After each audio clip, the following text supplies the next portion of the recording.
question we have to ask ourselves is, how far removed away from that idealistic version is the truth? Because you can have your criteria, but you've also got to be mindful. And I think this is the hardest thing. You've got to have that skill to be able to know that they are not where you are now. And also the problem comes when you get the odd person that is that idealistic client and you go, oh, I've heard myself say, oh, I wish I could clone them. Wish every client coming in could be like that. And you feel good. You feel like you've got the rapport with them. You feel like I could work with you forever. And you've set the bar then. And anyone else that comes in after that is shit. And it's, and I've felt it and I've said it. And it's bad. It's bad, isn't it? It is bad.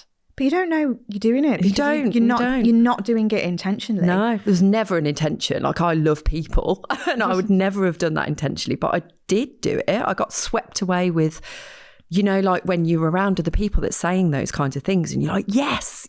And you kind of get that, I don't know, like cheerleady thing about it. That's how it used to happen sometimes for me. It's that passion bit, isn't it? It's that passion piece in you that overtakes. And we get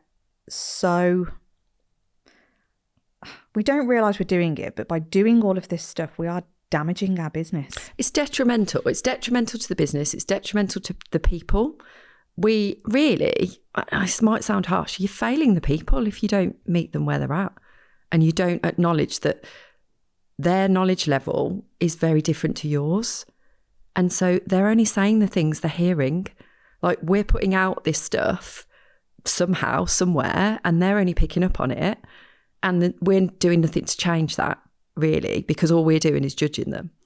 Yeah. And trying to convince and trying to help them see a different thing. But actually, poor dog owner is only struggling with the symptoms of the problems. And they just think obedience is going to be the answer to those problems. That's all it is. It's really, when you strip it back like that, no client inquires with you and goes, I'm going to really piss them off now and use all the words they really hate. They're just going like, it's all I know to say. That's the word I recognise and that's what everyone else says. So I'm just going to use that word. When you're doing that qualification process, so let's go back to a thing that comes up quite often is that we want someone who wants to put the work in. What does that look like? And how is that prospective client essentially going to prove to you that they're going to do it? What do you need to hear from them? And what are you asking them? Unless you're actively, and again, like, there's ways and means of doing this, because you could easily be in a position on that discovery call where you go, well, I would need you to put 20 minutes in a day. Can you do that?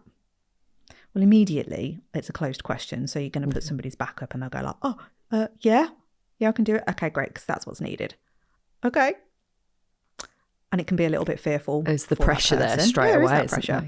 Yeah. Because, and again, like, if you've positioned it in a way that that's your requirement, and I'm mindful as I'm saying this, I've got like a little angel devil thing on my shoulders and going, it's all very well and good saying this, Jo. However, how do I then make sure that the client does know that I need all this from them? Because if I don't tell them all of that, then I'm getting the wrong client. And I can hear it. I've got like the two parallel journeys happening simultaneously in my brain.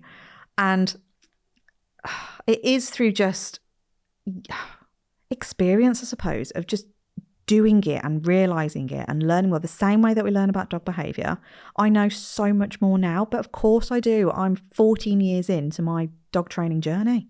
13 years. I've been doing it a long time. I've invested loads. I know a lot more now than I did. And the same way about how to market it, so that I'm speaking to the right people and I'm getting all of that stuff. And I think this is where it is incredibly difficult when you are coming at it from a passion-led thing, because passion can take over if it's not, I'm going to say controlled, but I don't like that word, but you know what I mean. We have to we have to give it some parameters. We have to give it some boundaries and go, you can be passionate without being a judgy carrot. And also, sticking with the judgy carrot. Be realistic to that person's, what we could have this. We only want those people that are going to be committed, all the list that we've already mentioned. And then what about those people who aren't that and we're not helping them? Because I know what dog trainers are like. They want to help everyone and they want to make sure that the person's coming to them and not to the horrible trainer down the road or the less experienced one or the one that doesn't do things quite as well as they do or whatever it is. But actually what you're doing there is going like, no, not even going to try and explore that and see whether I could possibly help you and see whether we might get you to a certain point, maybe not the end point of what I would love it to be, but maybe that's going to make a big difference to your life. And if you can put a bit less work in than maybe I'd like you to do, but you can do that and you can commit to that, then maybe, just maybe, we are improving everybody's life here. But for the willingness to not even be, no, I'm going to put that many caveats in the way that you are going to, unless you tick every single box here that we're putting out, like you're not even going to have a conversation with me. And it's almost like this kind of like defense mechanism up, isn't it? Yeah. To go like, you have to fit these criteria, otherwise you don't even get to have a conversation with me.